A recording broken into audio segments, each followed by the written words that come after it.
이제 그러면은 초전법륜경으로 자연스럽게 넘어가면은 그렇습니다. 부처님이 처음 가르침을 펼치신 제일 처음 말씀이 그렇습니다.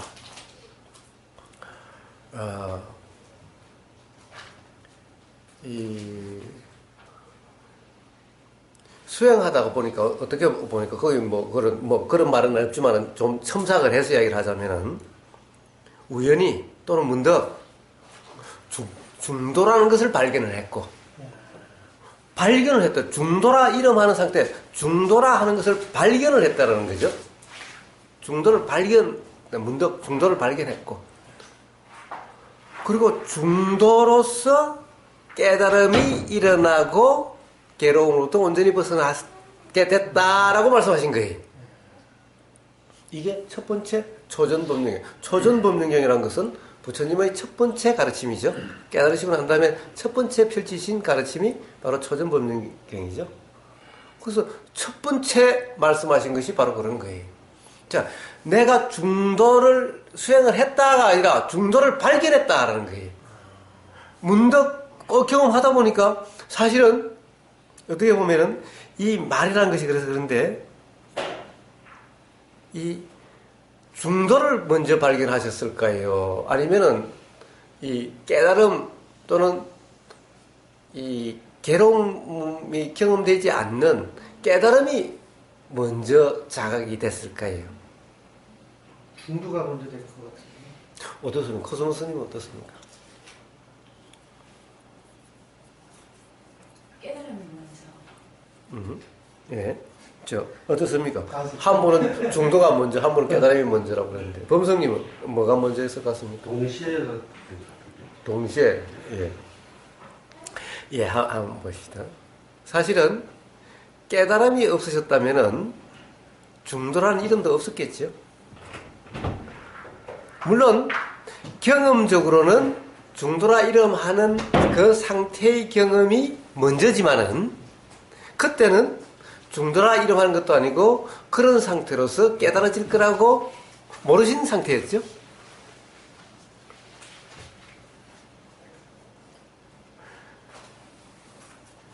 자, 지금 우리가 경전을 보면은 당연히 중도를 발견하셨고 중도로서 그렇다고 하니까 중도를 발견해서 중도 수행을 통해서 깨달으셨다라고 이렇게 이해되기가 십상이죠. 그런데 그때는 중도라는 말도 없었고 중도라는 것이 어떤 것인지도 없었고 그런데 가령 중도를 이것이 중도다라고 했는데 이것이 깨달음으로 이르게 될 거라고 어떻게 알죠? 깨달아 보니 그런 상태였으니까 이렇게 깨달음이 일어나더라. 그러니까 깨달음이 일어날 수 있는 그런 상태, 이것이 기존에 자기가 이런 상태가 되려고 저런 상태가 되려고 온갖 수행을 했던 그 수행과는 다르더라. 그래서 나는 이것을 중도로 이름하고 바로 그런 상태가 되니까 이렇게 깨달아지고 괴로움도 벗어나지게 되더라. 이렇게 말씀하신 거죠. 만약 이래서 깨달음이 안 일어났다고 한다면 부처님은 이런 경험은 말씀 안 하셨겠죠. 그러니까 발견은 중도가 먼저가 아니라 중도라고 하는 상태, 이것이 되면은 깨달음이 있다라고 하는 이 깨달음, 이 또한 깨달음이죠. 이 깨달음이 중도가 먼저가 아니라 깨닫고 보니 그런 상태면은 이 깨달음이 일어나더라. 그러니까 이것은 그 당시에는 몰랐지만은 지금 보니 그런 상태니까 그렇게 되더라. 그래서 이 상태를 중도라 이름한다. 그래서 중도가 되니까 깨달음이 일어난다. 이렇게 말씀하시게 된 거죠. 안 그렇겠습니까? 저는 어떤 생각을 안 하냐면요. 그렇겠습니까? 네. 부처님께서 처음엔 성인이 아니라 예. 지식인으로서 사람과 같이 우리 같이 이렇게 이 생각을 갖고 관념으로 지식을 갖고 공부를 하다 보니까 이게 공부를 해갖고 깨닫는 게 아니다 싶어서 중도 지점까지 가서 공부 끝점에 가서 깨달았지 않았냐 이렇게 생각을 합니다. 예, 예. 먼저 깨달아서 중도 시점을 간 게 아닌가. 저는 이제 그렇게 봅니다. 예. 자, 어쨌든 만약에 이 깨달음의 경험이 없어졌다면은 그러면은 중도를 발견했다라고 말씀하실 수 없었을 겁니다. 왜냐? 깨달음에 이르지 못한 그런 경험은 이런 경험도 있고 저런 경험도 수많은 경험이 있는데 도대체 어떤 경험인지를 알 수가 없는 거죠. 그리고 이르지 못한 이런 경험 저런 경험을 중도다라고 이름 붙일 필요도 없었고 뭐라고 특별히 이야기해 줄 필요도 없는 거죠. 그래서 무슨 이야기를 하자고 하는 거냐? 중요한 것은 우리는 항상 경전을 보면 아까도 이야기했다시피 우연히 발견된 경험된 그 경험을 이야기하다 보니까 발견되게 된 과정을 거꾸로 이런 경험의 결과로 되려고 하는 이렇게 된다는 거예요. 이런 상태면은 이렇게 되면은 이런 상태여야 되는데 이런 상태보다는 요 결과를 되려고 경험의 되려고 이렇게 되기가 십상이라는 겁니다. 그러니까 수행이 거꾸로 돼버리는 거예요.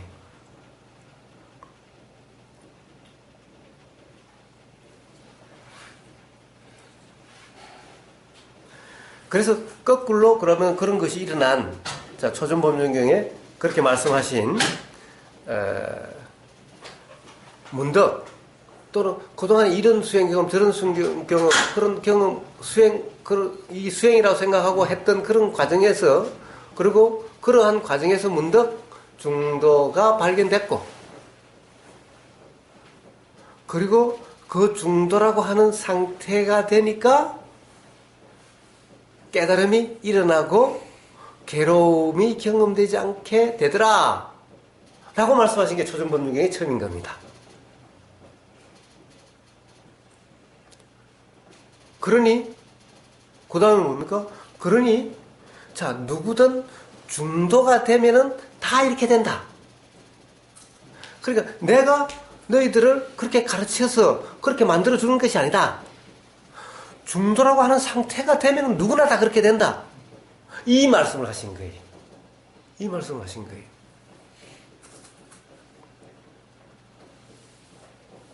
그래서 이게 중요한 겁니다. 여기서 뭔가를 눈치채는 것이 중요한 겁니다. 우리는 대부분 가령 뭐 선지식이니 뭐 선생이니 선임이니 뭐 어쩌고 부처님 경전이니 그러면 전부 다 경전에 의해서 뭔가 깨달아질 거라고 선지식이 깨닫게 해줄 거라고 선임이 깨닫게 해줄 거라고 이렇게 생각하는 거예요. 그래서 거기에 의존하려고 하고 믿으려고 하고 이렇게 되는 거죠. 그러니 그 소리를 잘 들어야 되죠. 잘 들으려고 하니까 쩝쩝거리는 소리 먹은 소리 들으면 짜증이 나고 화가 나죠. 선생님 노여우신다. 제가 그런 거 아니에요? 상당히 기급이 있죠. 선배님이었어요. 자, 하여튼 그것이 아니라 문제는 그 말로서가 아니라 이 경험을 통해서 즉 경험되는 그대로서 이제 중도라는 것이 이제 경험되는 그대로라는 것이 이제 나오니까 경험되는 그대로에서 그러니까 자 누가 스님이 말씀을 하시든 선지식이 누가 하든 뭐 경전은 읽고 눈으로 보이는 경험이죠. 경전은 눈으로 보이는 경험이죠. 그 다음에 뭔가 말씀하시는 것은 귀로 들리는 경험이죠. 자, 요 경험 자체에서 그런 거지 들리는 내용에 의해서 그렇게 되는 것이 아니다라는 거죠. 그렇다고 한다면 지금 경험되는 이 경험이 알아지는 상태지 내용이 알아지는 상태가 아니라는 거예요. 자, 이 상태면은 누구나 다 이치의 알아짐이 일어난다는 건데 그러니까 이렇게 그 말씀을 초전법령에 나오는 그 말씀을 이해를 해야 되는데 이제 이 경전에 있으니까 이 경전을 공부를 열심히 하면은 될 거라고 착각을 하는 거예요. 자, 초전법륜경에 그것이 처음입니다. 자, 문득 중도라 이름하는 그런 상태가 발견이 됐고 그 중도로서 깨달음이 일어나고 괴로움이 경험되지 않게 됐다. 이것이 초전법륜경의 첫 번째 선언이신 겁니다. 자, 그러니 이제 당연히 그렇죠. 자, 그러니까 중도라고 이름하는 상태만 되면 누구나 다 그렇게 된다. 그러니 이제 중도가 뭐냐 설명을 하신 거예요, 이제.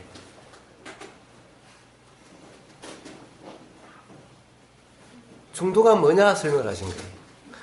자, 누구나 그러면 중도가 되는 거예요. 부처님 말씀에 의해서 되는 것이 아니라 부처님의 말씀에서 된 거라고 한다면은 경전만 달달 외우면 다 됐겠죠?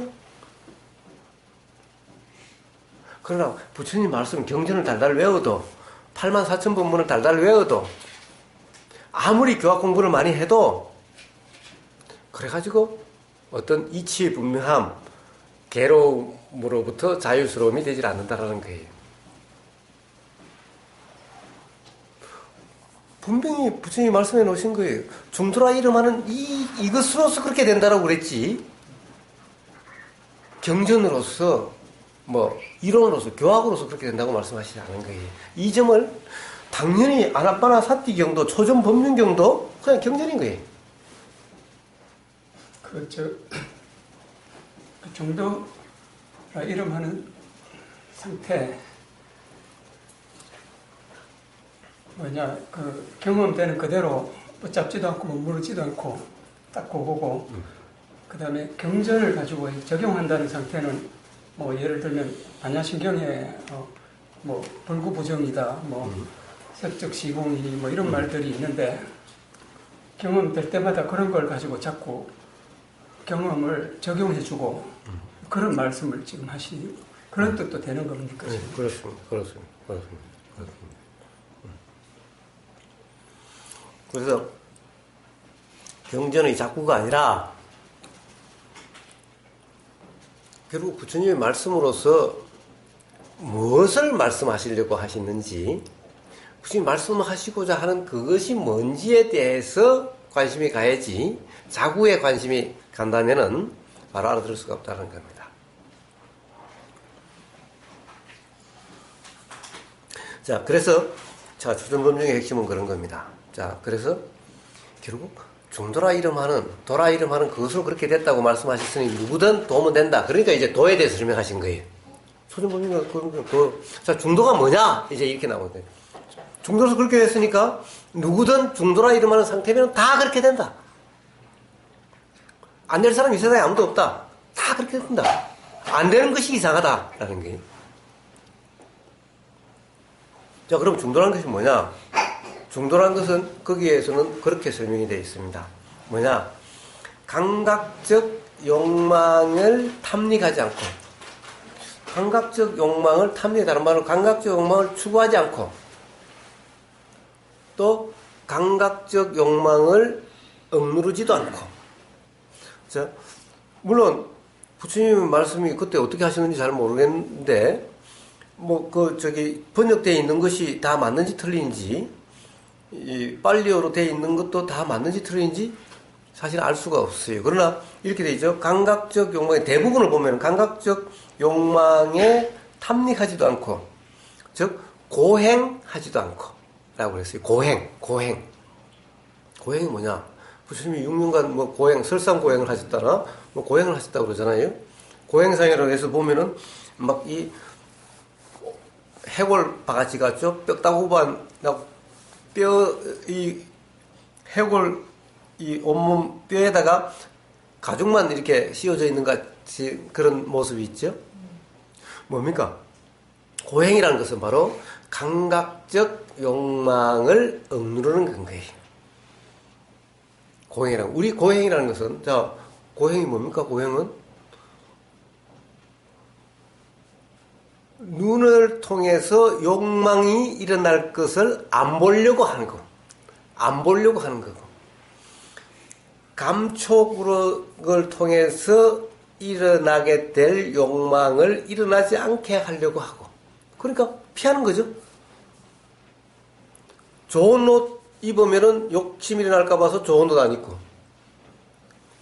좋은 거 먹으면 욕심 날까 봐서 아무나 주는 대로 먹고 이런 삶이 되는 거죠. 즉 고행, 이게 고행인 거예요. 즉 감각적 욕망을 억누르는 것이, 감각적 욕망을 피하는 것이 고행인 겁니다. 그래서 그 당시 인도에서 고행이 일종의 큰 수행이었던 거예요. 그래서 지금도 인도에 가면 왜 자이나교인가? 그거 보면은 수행 같은 옷을 하나도 안 입어요. 나체주의자라고도 이야기를 합니다. 당연히 음식도 안 먹으려고 하고, 음식도 아주 정갈해야 돼요. 음식에 머리카락 하나가 들어가면 며칠간은 밥을 먹으면 안 된다든가. 하여튼 이런 이 철저한 금욕주의가 되는 거예요. 고행. 그러니까 고행이란 말은 감각적 욕망을 탐닉하고 추구하지도 않고 감각적 욕망을 억누르지도 않는 이 양극단에 치우치지 않는 것이 도다, 중도다라고 말씀하셨어요. 자, 보세요. 이 말을 항상 이런 것을 그렇게 그냥 이해를 하시면 안 되는 거예요. 자, 그럼 감각적 욕망을 추구하지도 않고 억누르지도 않으면은 코스마스님 그럼 어떻게 사셔야 돼요? 어떻게 사세요? 뭔 생각하셨어요? 그렇게 바로 과자 먹는 이 맛에 빠지시면은 도가 안 된다니까. 자, 감각적 욕망을 추구하지도 않고. 감각적 욕망은 뭡니까? 감각적 욕망은 맛있다. 이 맛있다라고 하는 이것을 맛있으니까 더 먹어야 되고, 더 맛있는 걸 먹어야 되고, 먹고자 하는 이런 거죠. 귀에 좋은 소리를 들었고 싶고, 더 좋은 소리를 계속 듣고 싶은 이것이 냄새, 좋은 향기, 더 비싼 향수, 이런 것을 계속 맡고 싶다. 맛있는 거 계속 먹고 싶다. 좋은 감촉 느끼고 싶다. 좋은 생각이든 좋은 감정 상태든 좋은 의도를 경험하고 싶다. 좋은 소리를 듣고, 좋은 소리는 뭡니까? 누가 나를 칭찬해주고, 누가 나를 훌륭하다고 그래주고, 이쁘다고 그래주고, 멋있다고 그래주고, 이런 거 계속 듣고 싶다. 이것이 감각적 욕망이죠.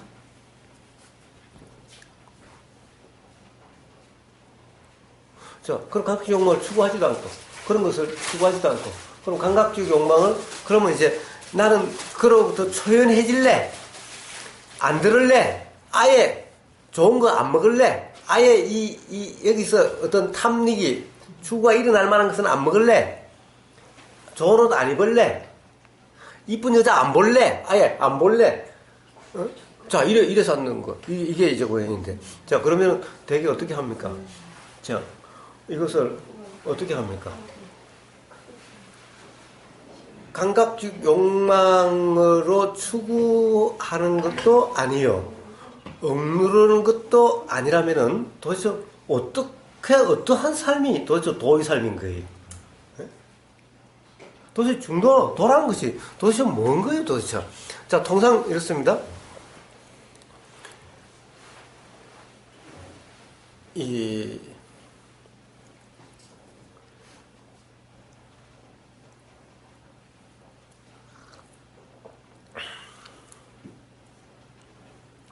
우리는 이걸 먹으면은 어떻게 경험이 되죠? 맛있다, 더 먹고 싶다, 이렇게 경험되든, 맛없다, 에이, 안 먹었으면 좋겠다, 이렇게 경험되든, 아이씨, 이럴 수도 없고 저럴 수도 없고, 그냥 억지로 먹는다. 대강 이런 경우들이죠. 그러면은, 이렇게 추구하지도 않고 억누르지도 않는 그런 삶의 경험이라는 것이 도대체 어떤 삶의 경험이 그냥 그렇게 되는 거냐는 거예요. 먹고자 또는 안 먹고자 하지 않는 상태. 자, 이 욕심의 추구는 그렇죠. 먹고자 하는 거죠. 고행은 안 먹고자 하는 거죠. 그러면 먹고자 하는 것도 아니요, 안 먹고자 하는 것이 아니라면 도대체 어떤 상태인 거예요, 도대체 이게? 어떤 상태를 이야기하는 거예요? 이것에 대한 이해가 바로 도에 대한 이해인 거예요. 중도에 대한 이해인 거예요. 백날 이 것도 아닌 양끝 극단에 치우지 않는 백날 이렇게 생각으로 이해해 본들 도라는 것은 어디에 나옵니까? 내가 초전법률경에 나오죠? 뒤에 도는 철저히 딱 깨져야 된다. 철저히 실현돼야 된다. 도는 철저히 실천돼야 된다. 도는 철저히 삶의 경험 자체가 돼야 된다. 라고 말씀하셨는데 먹고자 함도 아니요 안 먹고자 함도 아니라면 도대체 실제 삶에서는 도대체 어떻게 경험되는 것을 이야기하느냐는 거예요. 우리는 맨날 중도를 양극단에 치우지 않는다. 양극단에 치우지 않는 삶이 도대체 뭐냐? 어떤 삶이냐는 거예요. 이렇게 경험으로서 이해되지 않는 그런 도는 도라고 할 수 없는 거예요. 그런 도는 도가 아닌 거예요. 그러니까 효과가 없는 거예요.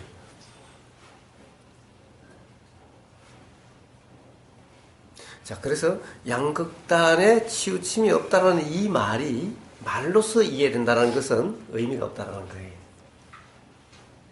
실제로 그런 게 경험돼야 되는 거예요. 도대체 자, 먹고자 하지도 않고 안 먹고자 하지도 않는다면 도대체 어떤 상태를 이야기하는 거예요, 도대체? 이것이 바로 도에 대한 이해인 겁니다. 이것이 어떤 상태인지가 이해돼야 되는 겁니다. 바로 이런 상태이면 하면은 자, 먹는 이 경험에서도 이치가 분명히 확인될 수가 있다는 겁니다. 모든 것은 바로 이러한 경험, 이 먹는 경험, 들리는 경험, 보이는 경험, 감촉되어지는 경험, 알아지는 이 경험을 통해서 이치가 분명해지고 아까 이야기하셨던 자, 조금만 그렇게 경험되는 걸 어쩌는 거냐? 연습을 해야 되는 거냐? 연습하는 것이 아니라 바로 이런 상태, 중도라 이름하는 양극단에 치우치지 않는 그러한 삶의 경험을 통해서 그것이 분명히 확인되기만 하면은 연습하고 이런 문제가 아니라는 거예요.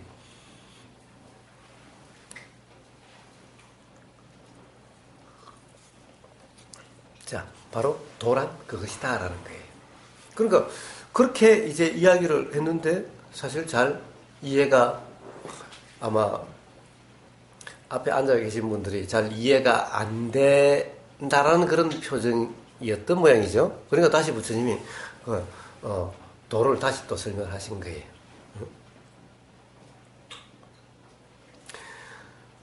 자, 우리가 이제 그렇게 하고 나신 다음에 이렇게 말씀을 하신 거예요. 또 어떠냐? 우리가 살다 보면은 누구나 괴로움이 경험되지 않느냐라는 거예요. 어떻습니까? 이 괴로움이 경험되지 않는다면은 그런 경험이 없다면 아무도 여기에 앉아 있으실 분이 없으실 거예요. 오실 분도 없으실 거예요. 여기뿐만 아니라 어디든 가령 뭐 어떤 이 수행이다라고 하는 그런 이름이 되어 있는 곳에 찾아가는 그런 사람들이 없을 거예요. 그래서 이 초전법륜경의 핵심은 뭐죠? 자, 누구나 다 삶에서 괴로움이 경험된다. 이 괴로움의 경험으로부터 어떻게 괴로움이 경험되지 않는 삶이 되느냐? 이것이 수행의 목적이고 이것이 수행인 거예요. 이걸 부처님은 말씀하신 거예요. 45년간 그래서 부처님이 어디엔가 그렇게 말씀하셨대요. 나는 45년간 내가 한 거라고는 삶에서 경험되는 괴로움과 그 괴로움이 어떻게 해소되게 되는지 해결되게 되는지 나는 이것만 이야기하는 것이다 라고 말씀하셨다고 그래요. 그러니까 부처님이 말씀하신 도라고 하는 이름 하는 것도 이게 굳이 뭐하러 도를 이야기를 하겠습니까? 도라는 이름이 굳이 필요가 없는 거예요. 경험되는 그대로 도라고 이름하는 그 상태의 삶이라면은 도라고 하는 그런 말을 할 필요가 없는 상태인 거예요.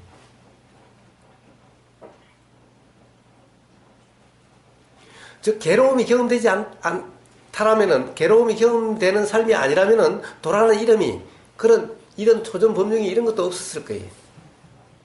자, 그래서 누구든 시작은 괴로움의 경험으로부터 시작된다는 겁니다. 괴로움이라고 하는 것은 이해되지 않음, 답답함, 신경 쓰임, 깨름직함, 불안함, 삶에서 경험되는 이 모든 이런 불편함을 총칭해서 괴로움이라고 이름합니다. 그래서 이 괴로움이 경험되는 여기로부터 시작이 된다라는 겁니다. 근데 이 괴로움은 경험되지 않으면은 괴로움으로부터 벗어날 수 있는 가능성은 없다라는 겁니다. 누구든 다 괴로움의 경험으로부터 시작되게 된다는 겁니다. 그것도 괴로움의 경험이 철저하게 경험이 돼야 된다는 거예요. 우리가 통상 그렇게 이야기를 합니다. 발심이 중요하다라고. 발심이라고 하는 것이 철저한 괴로움의 경험이 없으면 발심이라는 것은 있을 수가 없습니다. 그래서 발심은 철저한 괴로움의 경험이 있기 때문에 그 괴로움으로부터 벗어나고자 하는 그 마음을 발심이라고 이름합니다. 그래서 괴로움의 경험, 철저한 경험이 없다면 괴로움에서 벗어나고자 함이 일어나지 않게 되고, 그렇다고 한다면 아예 도라는 이름도 필요 없고, 그러면 어떻게 됩니까? 결국에는 괴로움이 경험될 때까지 괴로움으로 치달아 가야 되는 삶이 돼야 된다는 겁니다.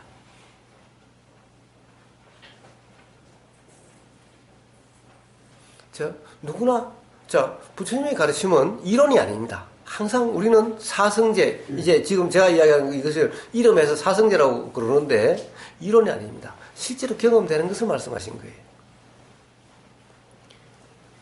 이것을 갖다가 표현만 조금만 바꾼다면은 바로 온 우주 만물 만상이 다 같은 이치라는 거예요.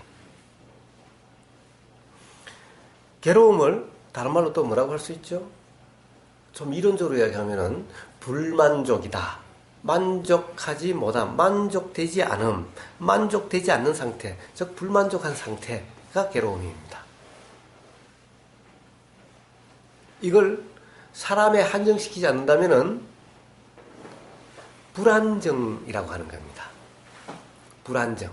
우리가 안정된다면은 뭔가 욕구가 일어나지를 않게 되는 겁니다. 변하고자 하는 마음이 일어나지 않게 된다는 겁니다. 뭔가 추구하고자 하는 마음이 일어나지 않게 된다는 겁니다. 그래서 괴로움이다 이 말은 다른 말로 하면은 불만족 또는 불안정이라고 이름할 수 있는 겁니다. 사람에게만 경험되는 것이 아닌 겁니다. 개에게도, 나무에게도, 물에게도, 구름에게도, 태풍에게도, 어디에 우주 만물 만상에 다 적용되는 것인 겁니다.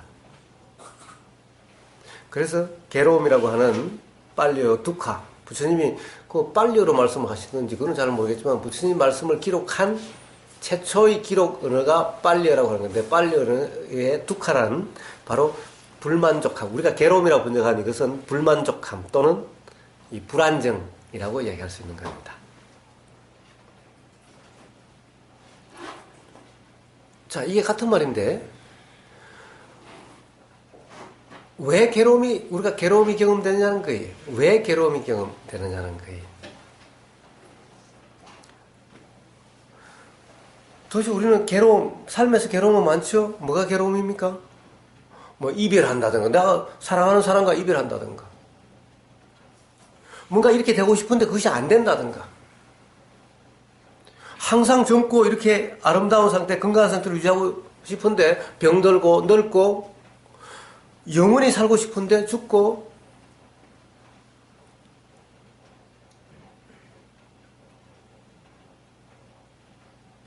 이런 것이 괴로움이죠. 그래서 통상 우리가 괴로움을 뭐라고 그럽니까? 생로병사, 또 구하고자 해도 안 구해지고, 부자 되고 싶어 하는데 부자 안 되고, 대통령 되고 싶은데 대통령 안 되고, 이런 구하고자 하는데 그거 안 되고, 또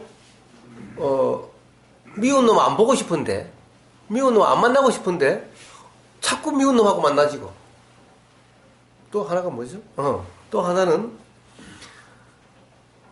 이 생각, 좀 이런 느낌, 특히 이런 생각, 좀 이런 것이 안 일어났으면 좋겠는데, 이 온통 작용되는 뭔가 마음에서 일어나는 이 모든 현상, 이것이 그냥 괴로운 거예요. 지겨운 거예요. 즉 뭡니까? 이렇게 태어남 자체가 괴로움인 거예요. 괴로움이요? 바로 이 상태 이 자체가 괴로움인 거예요.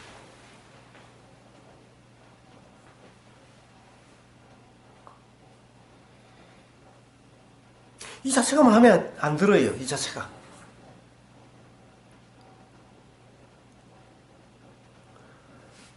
그냥 생각 안 하고 싶어도, 기억 안 하고 싶어도 계속 일어나고 작용되는 이 자체가 괴로움인 거예요.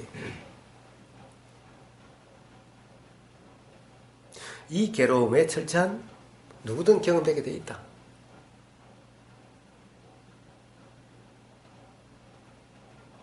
경험되지 않을 사람 없다는 거예요. 그래서 이것을 진리라고 이야기를 합니다.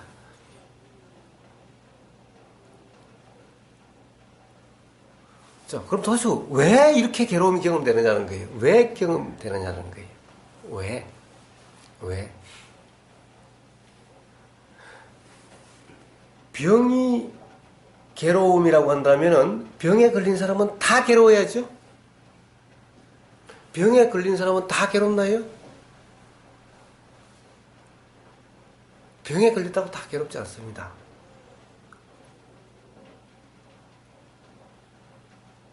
그러면은 병에 안 걸린 사람은 안 괴롭나요? 건강하다고 다 괴롭지 않나요?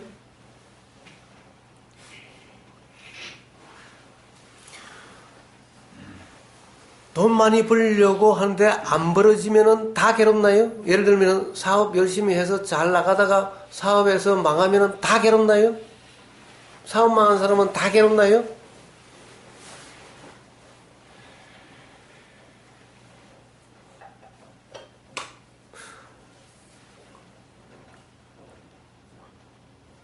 기본적으로 괴로움의 원인이라고 하는 것은 즉 절대적으로 반드시 괴로워야 될 그런 경험, 그런 일은 없다라는 겁니다. 그러니까 병이 우리는 괴로움이라고 경험되지만 실제로 병 자체가 괴로움이 아니라는 겁니다. 병 자체가 괴로움이라면 병에 걸린 모든 사람이 다 괴로워야 되는데 가령 다리 하나가 잘려서 불구라 하더라도 다 괴로운 것이 아니고 지금 현재 암에 걸려 있는 상태라고 해서 다 괴로운 상태가 아니라는 겁니다.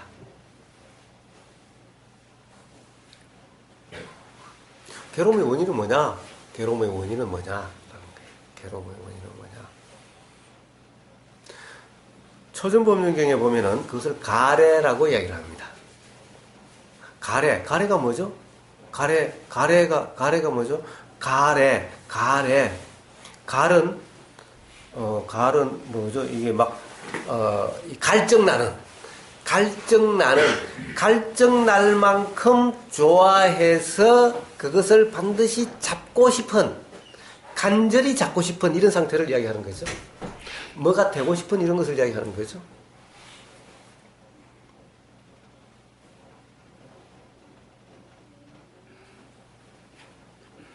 자, 그래서 우리는 그런 예가 뭐죠? 아까 생로병사, 병이 우리는 괴로움이라 하지만 사실은 병 자체가 괴로움이 아니라 병이 없는 건강 상태를 간절히 바라는 이 바람 때문에 괴로운 거죠.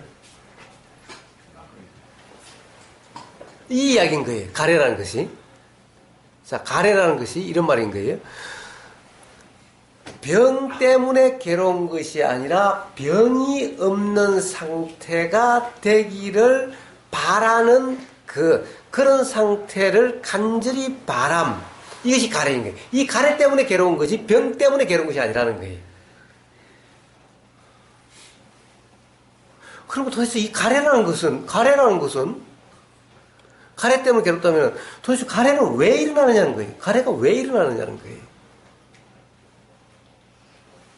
가래 때문에 괴로운데 그럼 가래가 왜 일어나냐는 거예요. 가래가 왜 일어나죠? 가래가 왜 일어나죠? 자, 병을 봅시다.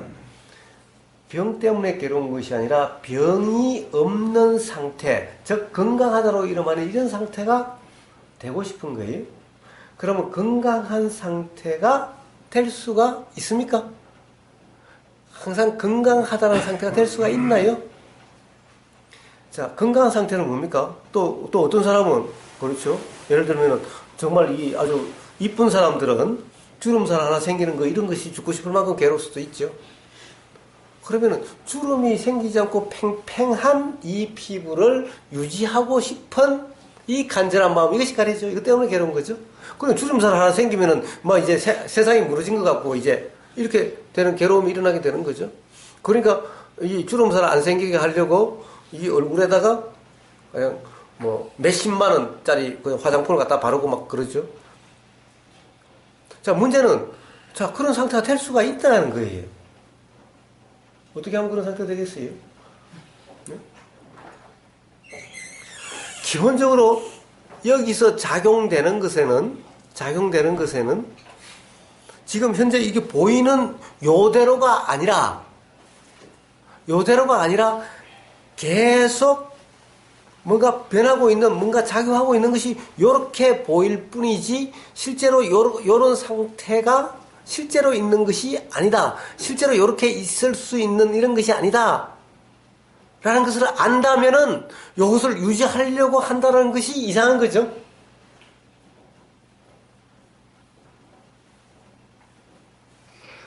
실제로 이것은 뭔가 계속 작용되고 있는, 뭔가 계속 지금 이 순간 일어났다 사라지고 관계 속에서 계속 작용되고 있는 것이 이렇게 보이는 뿐이라는 것을 안다면은 이것을 그대로 유지해야 된다는 그런 생각이 일어날 수 있나요? 일어날 수가 없는 거죠. 그래서 가래란 왜 일어나는 거냐? 무지하기 때문에 일어난다라는 거예요. 그래서 괴로움 원인은 가래라고 그러지만 가래의 원인은 무지이기 때문에 괴로움의 근본 원인은 무지라는 겁니다. 그래서 이 괴로움이 일어나는 원인, 여기에 바로 연기가 있는 겁니다. 바로 연기는 괴로움의 원인, 이 원인을 설명하실 때 부처님이 연기를 말씀하신 거예요. 연기는 뭐냐? 괴로움이 경험되는 이치를 설명하신 거고, 괴로움으로부터 어떻게 벗어날 수 있는가 이치를 설명하신 거예요. 그럼 괴로움이 경험되는 이치, 연기, 12연기로 본다면은, 물론 12연기가 연기가 아니에요. 왜냐하면 연기에 대한 설명 중에 하나일 뿐이에요. 부처님은 12연기도 말씀하시고, 2연기도 말씀하시고, 11연기도 말씀하시고, 수없이 이렇게 저렇게 말씀하신 거지, 연기가 12연기다라고 하는 것은, 그것은 이치를 모르는 그냥 이론적일 뿐인 거예요.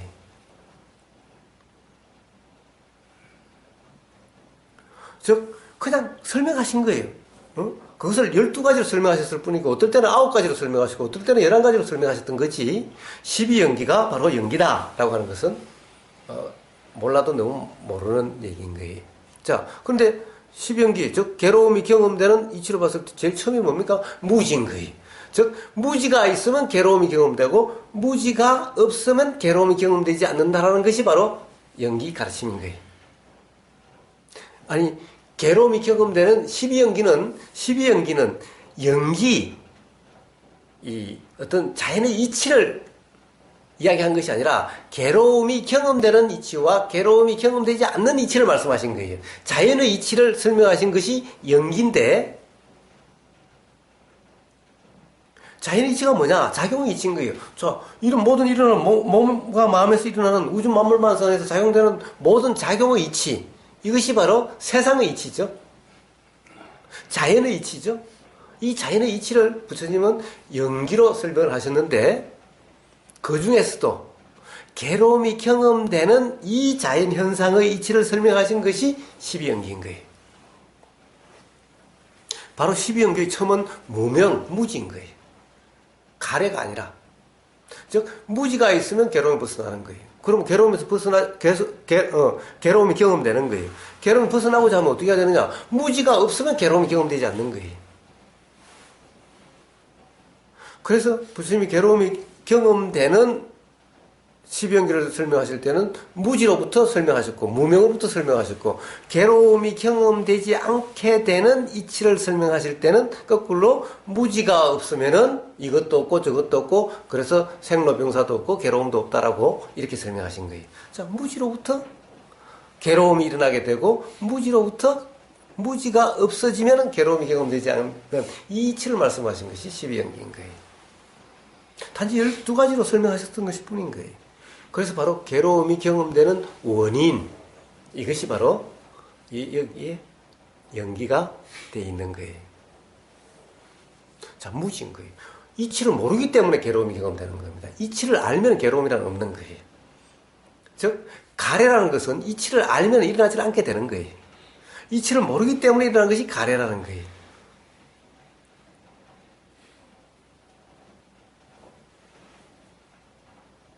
이치는 어떻게 알아지느냐? 그 전에 이제 그 다음에는 또 그랬죠. 자, 그러나 걱정하지 마라. 걱정하지 마라. 자, 괴로움은 반드시 멸해지게 돼 있다라는 거예요. 괴로움은 반드시 사라지게 돼 있다라는 거예요. 영원한 괴로움은 없다라는 거예요.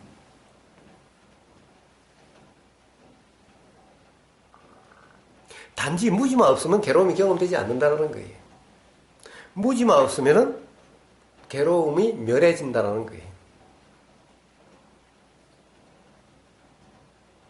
그러면 도대체 무지가 없는 상태, 괴로움이 경험되지 않는 상태는 어떻게 되는 거냐? 그것이 바로 도다라는 거예요. 도다. 아까 중도, 그것이 바로 도다라는 거예요.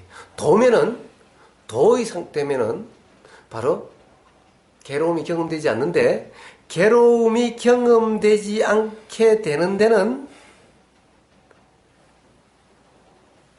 아까 무지가 있어서 괴롭다고 그랬죠? 무지가 없어짐으로써, 무지가 멸해짐으로써, 무지가 없는 상태가 됨으로써 괴로움이 멸해진다는 거예요. 그러면 도라고 하는 것은 바로 무지가 도를 통해서, 도라는 상태가 되면은 무지가 없는 상태가 된다는 거예요. 그렇기 때문에 괴로움이 경험되지 않게 된다는 거예요. 이게 도라는 거예요. 자, 12연기 나왔죠? 그 다음에 또 뭡니까? 이제 도인데, 반드시 멸해진다라고 하는, 도로서 멸해진다라고 하는, 도라는 상태로서 멸해지는데, 그 멸해지는 과정에서 깨달음이, 즉, 이치에 대한 분명한 이해, 즉, 무지가 없는 것이 경험되게 된다라는 것이 거기에 포함되어 있는 겁니다. 그래서 이렇게 다시 도라고 하는 것을 설명하신 거예요. 도라는 것은 바로 이런 과정에서 나오게 된 거다라는 거예요. 우리가 모든 경험되는 것은 이런 과정으로서 괴로움이 경험되고, 괴로움이 소멸되고, 괴로움이 일어나고, 어떻게 괴로움이 해소되는지, 이 이치, 그것이 바로 한자로 하면 고집멸도, 사성제라고 이름하는 겁니다. 전부 이것은 이론이 아니라 실제로 누구든 다 이렇게 경험되게 된다는 거예요. 그렇기 때문에 사성제를 진리라고 이야기하는 겁니다. 경험되지 않는 사람이 있다면, 예외가 있다면 진리라고 할 수가 없는데, 누구나 다 이런 과정을 겪게 돼 있다. 이런 경험을 하게 돼 있다. 그렇기 때문에 이것을 사성제를 진리라고 이야기를 하는 겁니다. 그래서 괴로움이 경험되는 그 원인, 가래라고 하는 것은 이치에 대한 모름, 무지로부터 나온다. 이 무지가로 인해서 괴로움이 경험되고 하는 이 과정을 12연기로 설명하셨던 거고, 그리고 무지가 없으면 괴로움이 경험되지 않는다라고 하는 이것은 바로 도로서 그렇게 된다라고 하는 겁니다. 도로서 그렇게 해결되는 거지, 가래를 없앤다든가 누군가가 괴로움에서 벗어나게 한다든가 라고 하는 것이 아니다라는 겁니다. 부처님이 괴로움에서 벗어나게 해주는 것이 아니라는 겁니다. 그래서 부처님은 가령 도로서 그렇게 된다고 말씀하시지, 내가 너희들을 괴로움으로부터 벗어나게 해주겠다라고 말씀하시지 않으셨다라는 거예요. 자, 이게 초전법령에 나오는 사성제입니다. 그리고 도에 대해서 도를 또 이제 중도로서 말씀을 하셨는데 잘 이해가 안 되는 분위기여서 팔정도를 이야기를 했는데 팔정도라는 것은 역시 똑같아요. 역시 똑같아요. 왜 똑같냐? 팔정도의 바른 견해, 바른 생각, 뭐 바른 말, 바른 행동, 바른 생계, 바른 노력, 뭐 바른 사띠, 뭐 바른 삼매라고 하는 이 모든 상태가 다 결국 중도를 말씀하신 것일 뿐인 거예요. 중도가 아니면 될 수 없는 것인 거예요. 사실 도대체 이것으로서 중도가 설명될 수 있는 건지 차라리 중도가 더 쉬운 건지 알 수가 없는 결국에는 팔정도가 바로 중도인 거예요. 그러니까 다 마찬가지인 거예요. 바른 견해? 바른 견해라는 예를 한번 들어봅시다. 바른 견해? 바른 견해가 어떻게 돼요?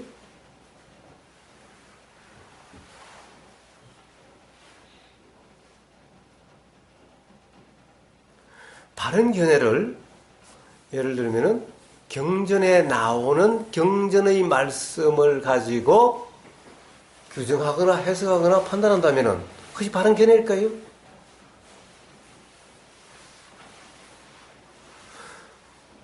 바른 견해면 경전의 말씀 가지고 그런 거라고 이해한다면 바른 견해일까요? 그건 바른 견해가 아닌 거예요. 그래서 뭐냐? 역시 안다 모른다라고 규정하지 않고 그냥 경험되는 그대로 이것이 바로 바른 견해의 상태인 거예요. 규정함 없음 이것이 바른 견해의 상태인 거예요.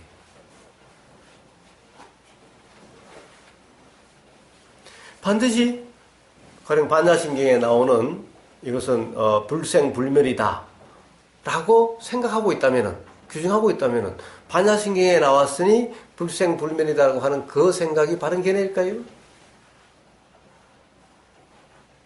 실상을 모르고 그렇다라고 규정하는 것은 그렇다고 생각하는 것은 그냥 생각이지.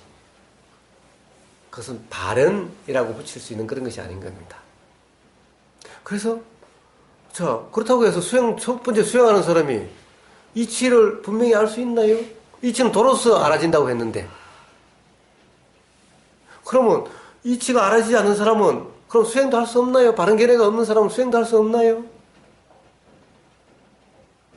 바른 견해가 없으면은 도가 될 수 없다라고 한다면은 아무도 수행할 수 없겠네요? 아무도 깨달을 수 없겠네요?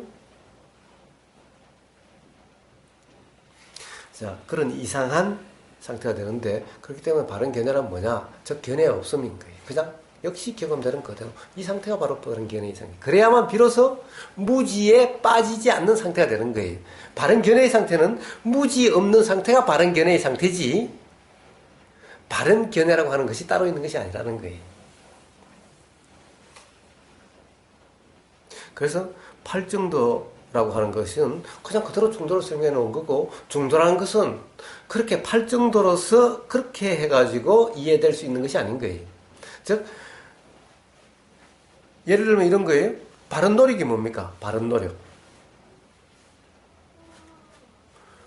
보명님이라고 하셨던가? 예? 예. 제 기억이 맞아요? 예. 예. 바른 노력이 뭡니까? 경전에 뭐라고 되어 있죠? 예.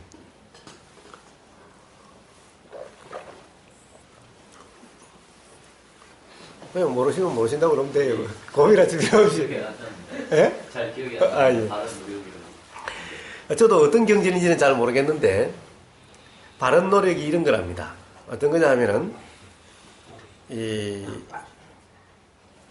어떤 유익한 또는 선한 상태가 되게 하거나 또는 불선한 유익하지 못한 상태가 되지 않으려고 하거나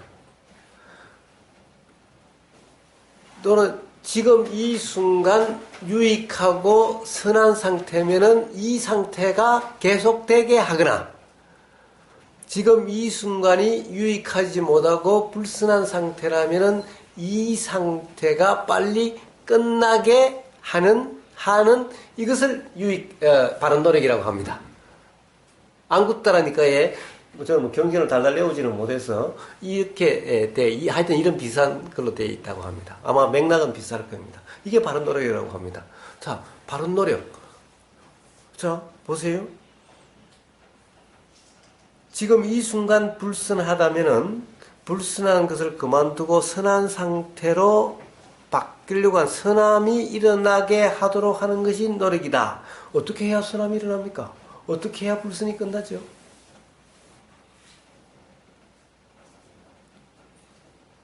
이것을 가령 이제 교학적으로만 하면 그렇습니다. 자, 그러면은 이제 유익함을 해야죠.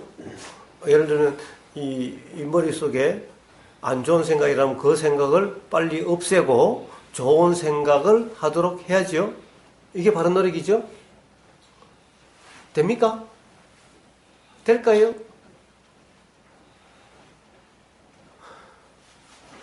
이제 좋은 생각, 사실 좀 안 좋은 생각. 홍정은님은 항상 좋은 생각만 일어나세요? 아니, 안 좋은 생각이 일어날 때는 내가 왜 안 좋은 생각을 하지? 좋은 생각으로 바꿔야 되겠다고 바꾸죠. 아, 바꿔집니까? 네. 그러면 이제 50년을 사셔서 그렇게 살아오셨으니 이제는 뭐 그만큼 했으면은 이제 계속 좋은 생각만 일어나시겠네요? 아니, 생각은 예. 제 의지하고 관계없이 막 일어나요. 예. 일어나는데 일어날 때마다 바꾸세요? 왜 내가 이런 생각을 하지? 예. 쓸데없이. 예. 그러면서 거기서 예. 눈앞에 보이는 네. 좋은 쪽으로 이런 생각을 다시 바꿔버리죠. 그래서 예. 쓸데없는 그럼 생각을- 일어날 때마다 그렇게 하고 사세요? 예, 아니요, 근래 와서 그렇게 해요. 근래 와서 그렇게 하고 사세요? 예. 한번 그렇게 살아보세요. 아마 삶이 엄청 피곤하고 힘드실 겁니다. 지겨우실 겁니다. 예. 그러니까 이 사실 바른 노력이라는 것이 그렇게 된다면은 그런 상태가 되려고 함 이것에 의해서 나중에 어떻게 됩니까? 진짜 나라는 놈은 어쩔 수 없는 놈이야. 이제 나는 진짜 왜 이렇게 안 좋은 생각들이 계속 일어나지? 지나간 여자만 보면 다 손잡고 싶고 왜 이렇게 일어나지? 다 지나간 좋은 차만 있으면 가지고 싶고 왜 이렇게 일어나지? 참 나라는 놈은 한심한 놈이야. 아마 이렇게 자책을 하든가. 아니, 저는 거기에 비교한 게 아니고 그러면서 제 자식들한테 예. 내 자식이니까 당연히 예. 공부도 잘할 거라고 생각하고 이렇게 생각을 하잖아요. 예. 못해도. 예. 그거를 한순간에 자꾸 이제 그걸 막 욕심을 내다 보니까 아유, 내 아들이 지금 못해도 딴 애들이 더 점수 받으면 더 좋은 일이지. 이렇게 좋은 쪽으로 생각을 한다 이 얘기예요. 그렇게 그런 게 됩니까? 어디 술자리에 친구들이랑 모여서 술자리에 먹는데 아무리 그렇게 생각하려고 해도 친구가 뭐 우리 아들 뭐 어쩌고 저쩌고 했어 그러면은 아니에요, 그건 돼. 아 됩니까? 네. 아 훌륭하시네. 예. 자, 하여튼 그렇게 되려고 하는 사람은 반드시 삶이 힘들고 뭐라 그럴까 결국에는 괴롭게 됩니다. 자, 솔직하게 삶을 살아보시면은 솔직히 경험해 보시면은 반드시 괴롭게 됩니다. 즉 바른 노력이라는 것은 괴로움이 경험되지 않게 되는 것이 바른 노력이죠. 그런데 바른 노력 그렇게 하려고 하면 할수록 삶이 점점 힘들고 괴롭게 돼요. 그럼 이거 바른 노력을 할 수 있나요? 바른 노력이란 삶에서 괴로움이 경험되지 않는 이런 삶이 되고자 하는 것이 바른 노력인데, 자, 좋은 생각은 일어나게 하고 좋지 않는 생각은 일어나지 않게 하려고 하는 이런 삶을 살다 보면은 힘들고 괴롭게 돼요. 실제로 경험상 그렇게 돼요. 그럼 이거 바른 노력을 할 수 있나요? 즉 이것은 바른 노력이 아닌 거예요. 그런데 대부분 바른 노력을 그렇게 해석을 해요. 그렇게 살아라고 그래요. 그래서 훌륭하려게 되고 바르게 살려고 하는 사람 치고 괴롭게 하지 않게 되는 사람은 없습니다.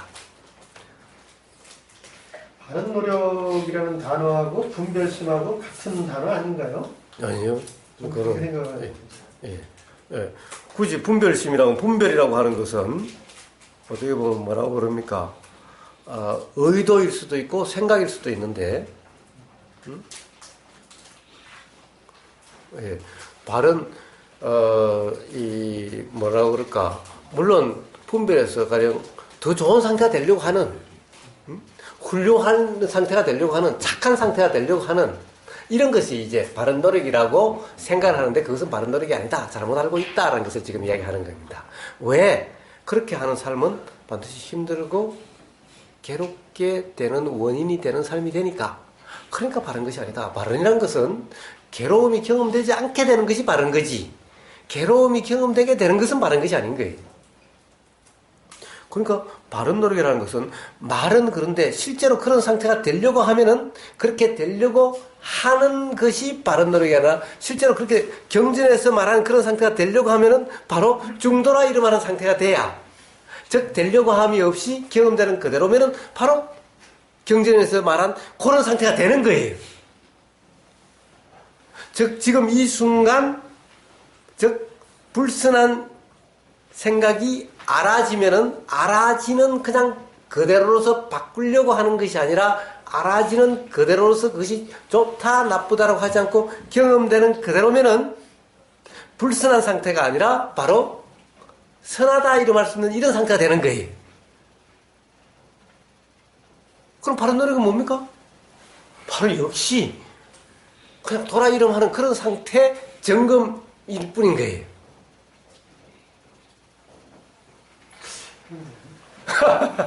제가 이렇게 비도 좀 오고 눈도 좀 오르면 춥고 그럴 때는 무슨 뭐 찌개에다가 소주 한 잔 먹어야지 딱 했다가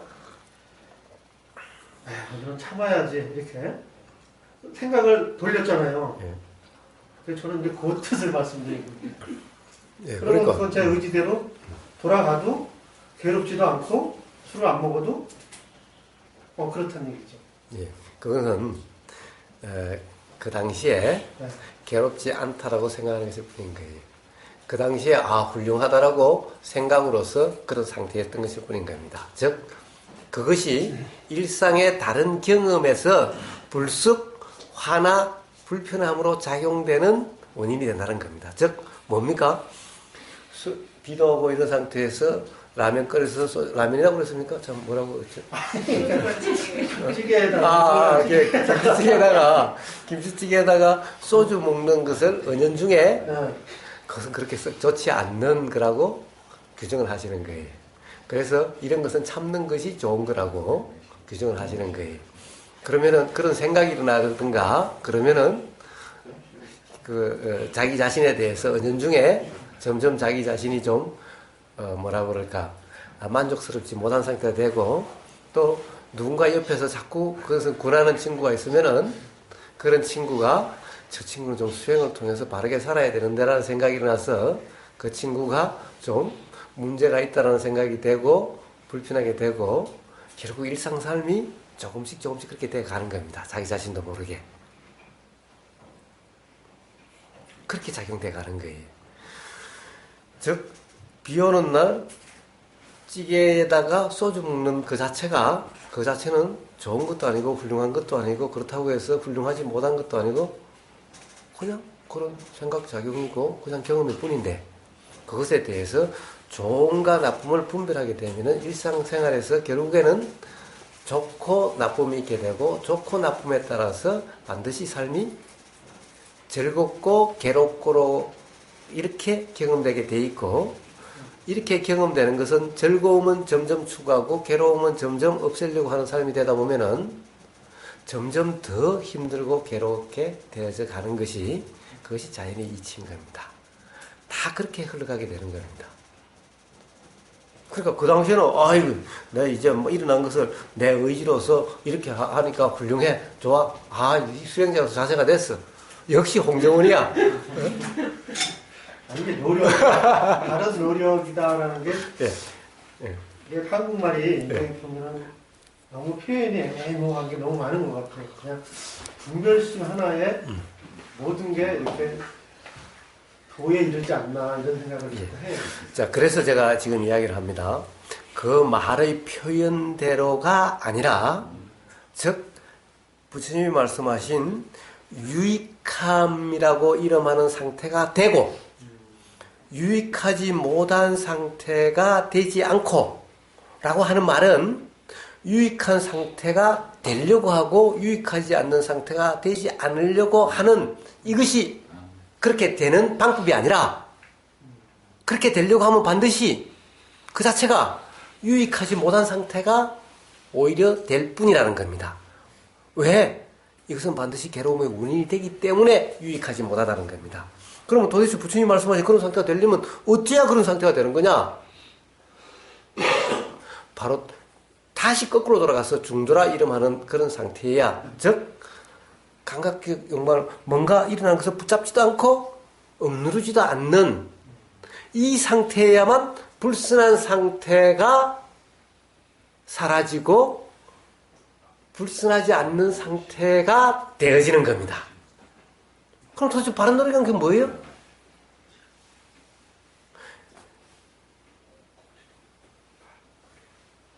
바로 팔정도가 바로 이런 겁니다.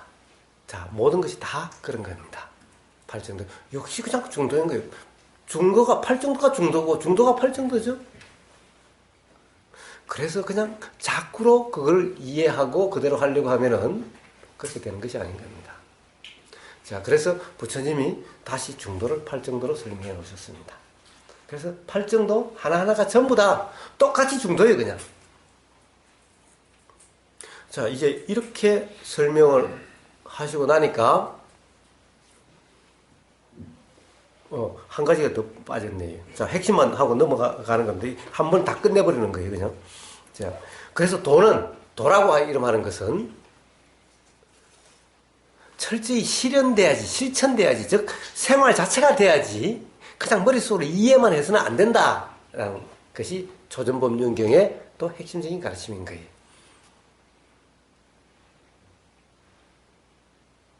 이렇게 설명을 이제 하고 나니까 꼰단자라 하는 제자가 부처님, 그러니까 일어나는 모든 것은 다 사라지게 돼 있네요. 와, 너가 바로 이해했구나. 모든 것은 스스로 일어나고 스스로 사라질 뿐이니 내가 어떤 상태가 되려고 하거나 어떤 상태가 안 되려고 하는, 즉 감각적 욕망을 추구하는 것이 어떤 상태가 되려고 하며 감각적 욕망을 억누르는 것이 어떤 상태가 안 되려고 하는 그것이 아니라 저절로 그렇게 작용할 뿐이니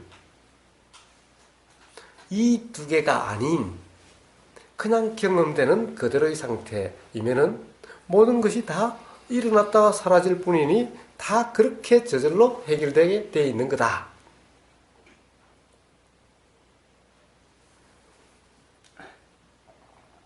그러니 도라는 것은 그냥 모든 것은 스스로 일어나고 스스로 사라지는 것이니 일으키려고도 없애려고도 하지 않는, 또 스스로 일어나고 스스로 사라지는 것이니 어떤 일어나는 것을 사라지는 것이니 붙잡거나 머물지도 않는 그냥 경험되는 그냥 그대로일 뿐인, 자, 그런 삶이면 된다. 내가 바로 이해를 했구나 라고 말씀하신 것이 조전법륜경의 전부 다입니다. 자, 온통 뭡니까? 도에 대해서 말씀하신 거예요. 그리고 실제로 경험을 통해서 괴로움이 경험됨을 통해서 어떻게 괴로움부터 벗어나게 되는지를 말씀하신 거예요. 그리고 거기에서 바로 괴로움이 경험되는 이치 연기를 말씀하셨고, 그리고 괴로움으로부터 벗어나지는, 그리고 무지로부터 벗어나는 이치가 분명히 알아지는 바로 도를 말씀하신 겁니다. 이게 부처님의 첫 번째 가르침이 전부 다입니다.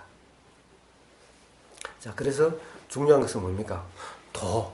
결국에는 부처님이 깨닫게 해주시는 것도 아니고 경전이 깨닫게 해주는 것도 아니고 바로 도라 이름하는 그런 상태가 됨으로써, 도라 이름하는 그런 삶의 모습이 삶의 상태가 됨으로써 바로 이치가 분명해지고 괴로움이 경험되지 않는 대자유의 삶이 된다라고 하는 그것이 부처님 가르침의 핵심입니다. 그래서 수행이란 바로 도를 수행이라고, 부처님 말씀하신 중도, 도를, 고진멸도의 도를 수행이다라고 이름하는 거고, 또 그것을 또 다른 말로 명상이다 이름하는 것일 뿐인 겁니다. 그래서 누구든 바로 도라 이름하는 상태만 된다면은 이치가 분명해지고 삶에서 괴로움이 경험되지 않는 그런 삶이 됩니다. 자, 도의 경험을 통해서 한번 스스로 확인해 보십시오.